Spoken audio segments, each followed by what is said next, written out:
All right, that's all with the austerity measures. And with us in studio is Dr. Kiptoo, the Principal Secretary of the National Treasury. Good evening. Good evening, Asami. And I know it's been quite a hectic day, but some of the issues that are rising, and we'll be walking through a bit of them. First of all, clarify for us what has just happened to the motor vehicle tax, because that report by Dennis Otieno doesn't talk about the initial ceiling that was contained in the finance bill. Yes, I know there's no ceiling, so perhaps maybe I didn't listen to what you were presenting as I was walking into the studio. Maybe I missed out, but the minimum is 5,000, and there's no ceiling upwards, because I think that was the last proposal we had. So when did this change? Because the finance bill that the Finance and Planning Committee has been talking about, or has been taken through public participation, talks about a minimum of 5,000 shillings and a ceiling of 100,000 shillings. Yes, so what happened to that? Maybe I need to check, because when we presented, it had a ceiling and a minimum, and 5,000 and 100,000. But that has come up as an issue, maybe of public participation. Perhaps this is something we'll wait for the Finance Committee to reflect on it and make a decision. So what is the position of the National Treasury as you speak? Right now we're saying the motor vehicle circulation, the minimum is 5,000. So if your motor vehicle is valued at 10 million shillings, 2.5% would be 250,000 shillings. Yes. That's what you need to collect. Yes. So what is the justification of charging this motor vehicle tax, knowing too well that Kenyans have spoken and said, when you import a car into the country, there's a lot of taxes that you pay for, sometimes almost half of the value of that car. What is the justification? This is not, I just want to clarify, it's not the proposal of the National Treasury. The National Treasury, what it does is to take into account the views that come through the budget-making process. We have a whole year that we go through to prepare a budget, culminating in a day like today, where we are presenting a budget now that has to be appropriated, where we have an appropriation bill accompanied by a finance bill. And so some of the measures that we have come up through a number of consultations that we have had, and we take the options that we feel are available. Probably it is important to know why we are taking some of these new measures, because we are operating in a very tight fiscal space, and we have to really make very tough decisions. Okay. And some of these tough decisions is about trying to make sure that we live within our means, trying to make sure that we raise the revenues that will finance the budget we pass. Because we think we have run budget deficit for far too long. Right. There were times when we could take up more debt, we could finance through debt and run budget deficits. But where we are right now, that room is no longer there. Okay. So we have to really contain, while working on rationalizing expenditure, I think it's important also to see how to raise revenue. And of course, the issue of motor vehicle circulation shouldn't be really a big issue, because there are many other options. And I have seen other options that have come up. And I think we will, for us as National Treasury, we'll go with what also the majority of the Kenyans are saying. And if that is what... Sorry, Dr. You said that this is not a proposal from the National Treasury. So what is not the proposal from the National Treasury? I'm just saying whatever we present, not that it is officials of Treasury that are the ones who design. We only collect the views, and we design, and we go through a cabinet, and once cabinet approves, we present to Parliament. It becomes a government position. Government position? Yes. So if it's not from the National Treasury, what is the origin? Who's government? Of course, it's, all the decisions we present, like whatever we present at Parliament, has to be approved by Cabinet. No, I get that. You see, the last time we spoke to the chairperson of the Finance and Planning Committee, Kuria Kimani, he was saying these are just proposals from the National Treasury. Now you're telling me these are not your proposals. Whose are they? No. I think we own it, because we are the ones who presented to Cabinet and to Parliament. So let's not have a debate around it. Okay. Let's just make sure it is one of those measures that is proposed as a tax measure to fill the gap that we're looking for. So 2.5% is a proposal from the National Treasury. Minimum of 5,000 was a proposal from the National Treasury. The maximum was of 100,000 was from the National Treasury. But I think with time... So whose proposal is it to remove the cap? That also came from consultations that have been made. who? With who? Consultation with who? With we consult a number of people and we get views. So that I will need to check what is finally the finance bill, because I think. Okay, so yes. Let's do this, yes, yes. Yes. Because I have the speech of the Cabinet Secretary at the National Treasury. Yeah. Mr. Speaker, to expand the tax base and make our country self-reliant, I propose to introduce an annual motor vehicle tax at the rate of 2.5% of the value of the motor vehicle, subject to minimum amount of 5,000 shillings per annum. Full stop. What happened to the 100,000? Yeah, we just decided that we needed to have that reflected. The only thing is that if it is not in the finance bill, then it shouldn't really be an issue, because we need to go with what is in the finance bill, what was published. So what have you told the finance committee on this particular issue? So in that, I think it is them now to take it up, and I think we don't want to get in their space. They are independent, and they will make decisions. So the Cabinet Secretary does not know whether there's a cap or not? What do you mean? He doesn't know? Because his speech doesn't say it. That does not mean that he doesn't know. Uh-huh. Yes. So is it there or not? It's not there. Okay, it is not there. Again, I asked you a question. A Kenyan who buys a motor vehicle from outside, imports into the country, pays all the taxes that are enumerated, whether it's VAT, excise tax, import declaration fee, so much. Why are you also charging this car a charge of 2.5% every year, which is tax on tax, isn't it?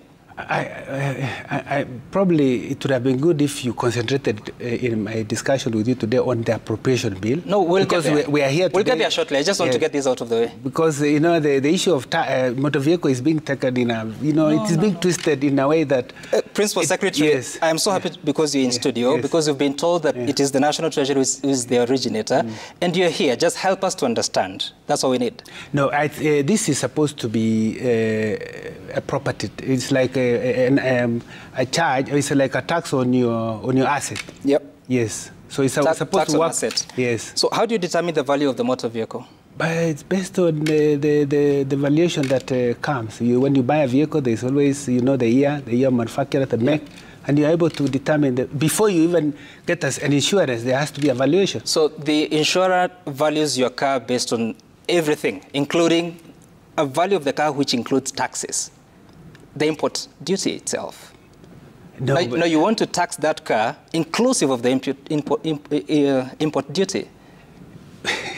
I think every transaction, there are many different types of taxes. You can have an income tax, and that could be, you have a property income from property, or you can also tax from income. And you can have other indirect taxes.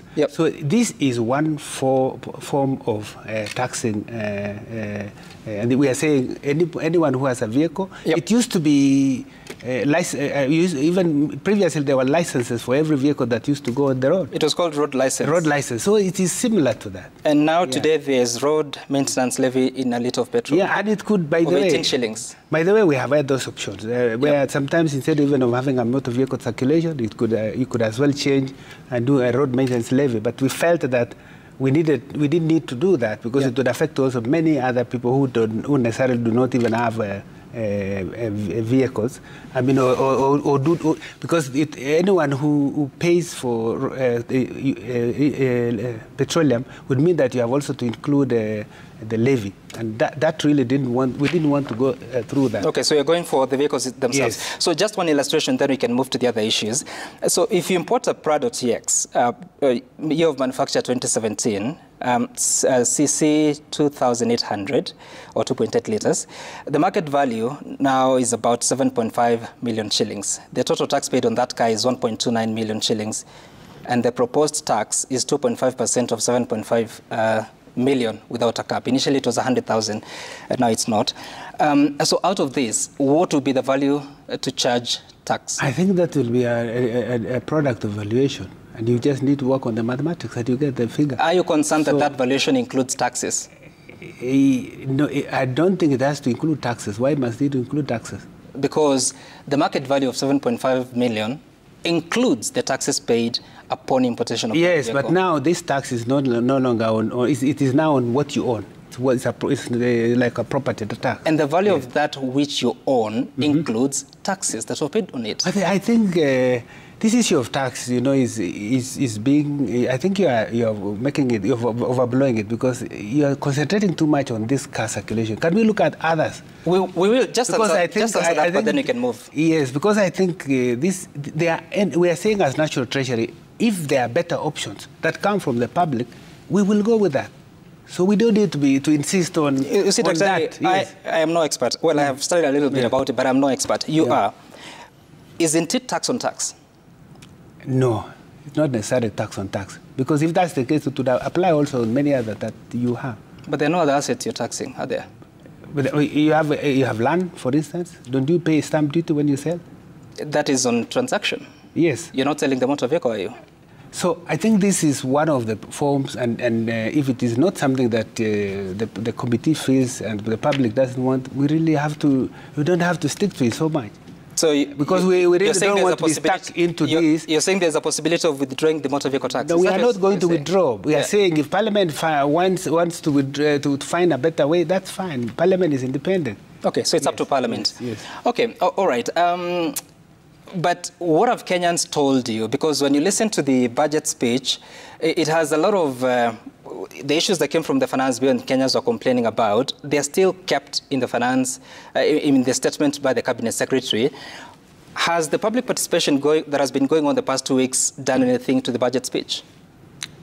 Yeah, but we have had to stick to what we presented to Parliament, because whereas we may have had new views coming from the public, we don't have the room to present them again until Parliament does. So we feel that the forum for them should be through the Parliament. And I think the committee has been meeting a number of people, even us sometimes have been called to clarify. Right. And we've been in those public participations. And I think we see it's a dynamic process. Just as I told you, even before we presented to Cabinet, we have had many proposals, suggestions here and there, and we really don't need to stick. What is important is that we need to raise resources to finance the budget. And we are looking at revenue-raising measures that will help us to fill that gap. Okay. Yeah. And I'm looking at your proposals. The entire expenditure is 3.99 trillion shillings, and you're hoping to collect ordinary revenue of up to 2.9 trillion shillings.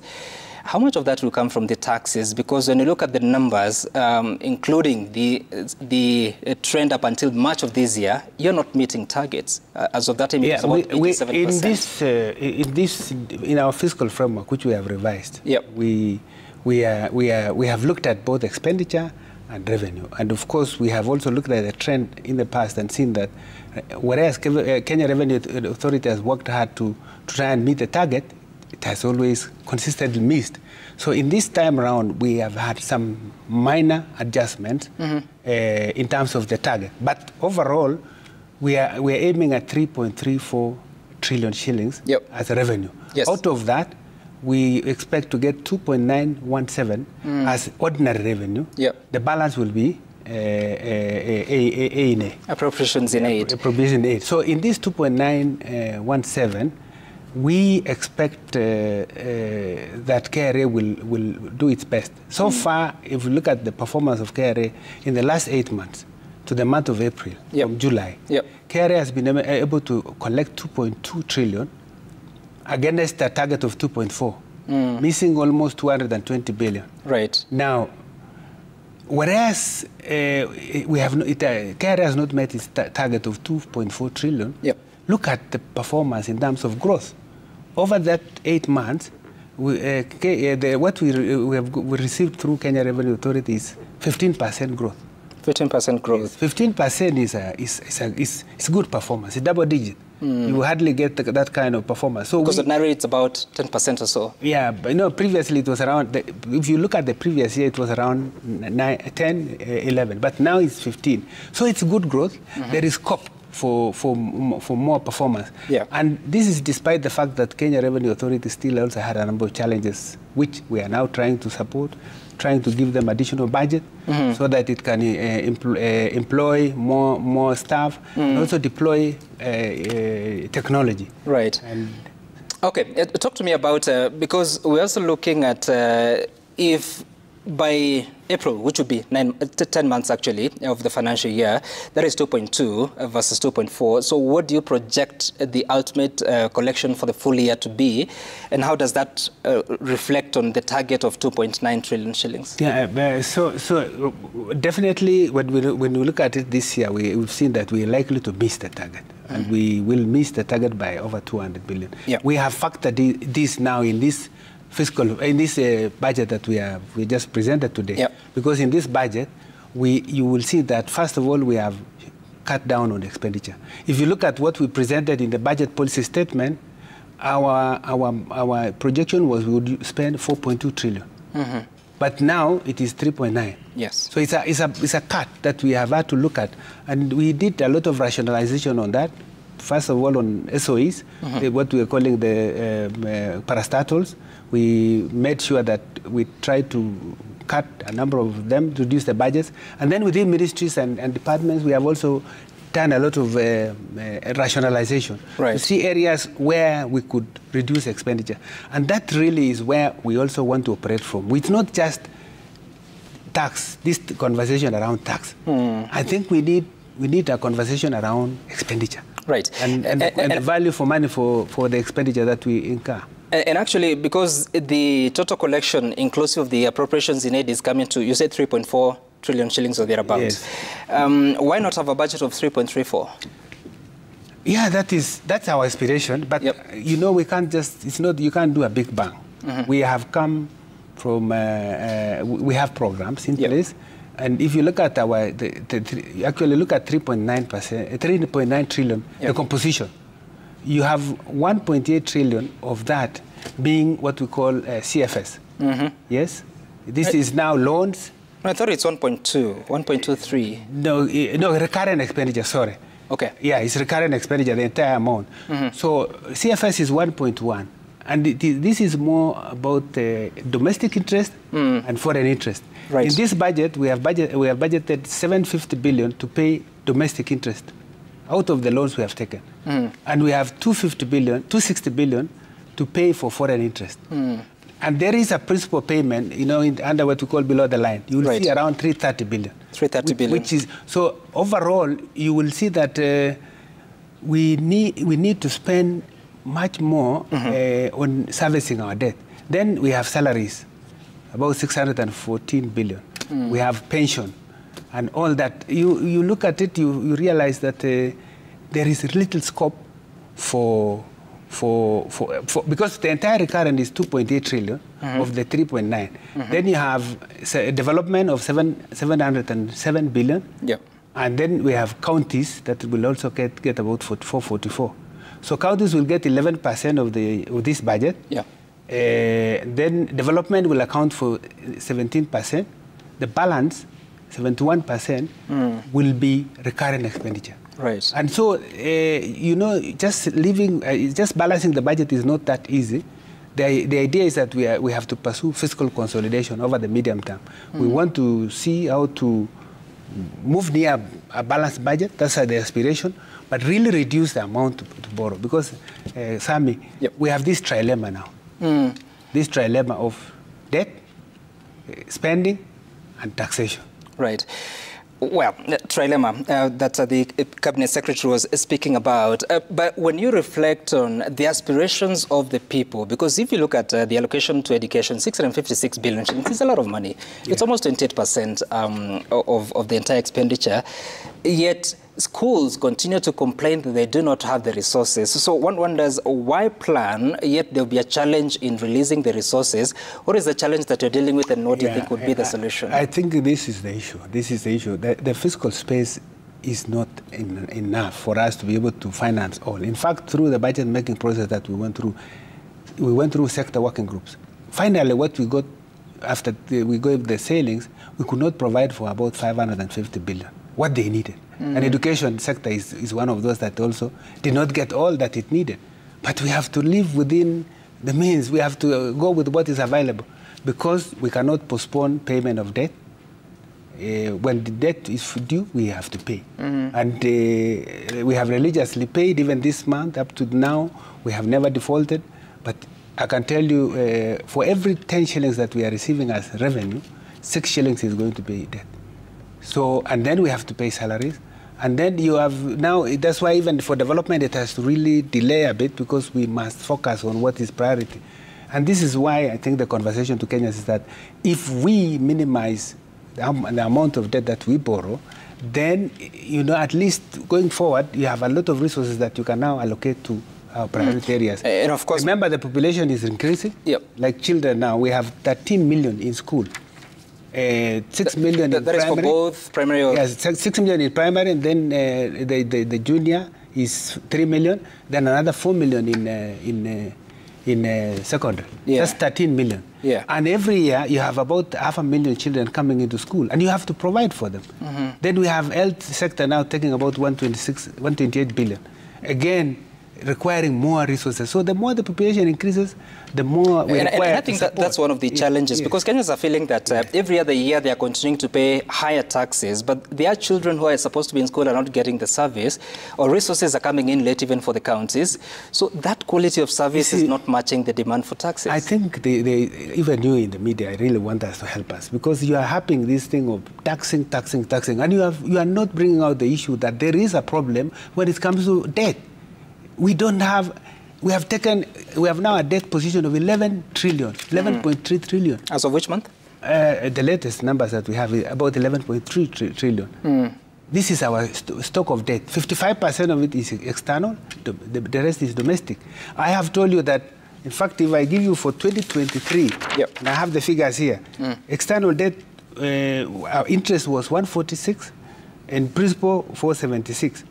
622, then domestic. And all of these, you find interest payments alone account for 30% of ordinary revenue, and debt service in general is 63% of ordinary revenue. So we have a huge chunk of our resources going to settle debt. And so do we just concentrate on just recurrent and we don't do any development? This is why we have to carry we have to be prudent. Okay. And it takes a leadership to decide. And I think what this government is doing is really to take up decisive action to make some bold decisions. And this is even the issue of focusing more on tax and making sure we raise our own. It's just to drive the point home that we really need to be relying on ourselves. I hear you, Daktari, and we're taking a short break here. We'll come back and conclude this conversation shortly after this, but also remember we have a panel of experts to also help us walk through the budget 2024-2025. Stay tuned, you're watching Tonight.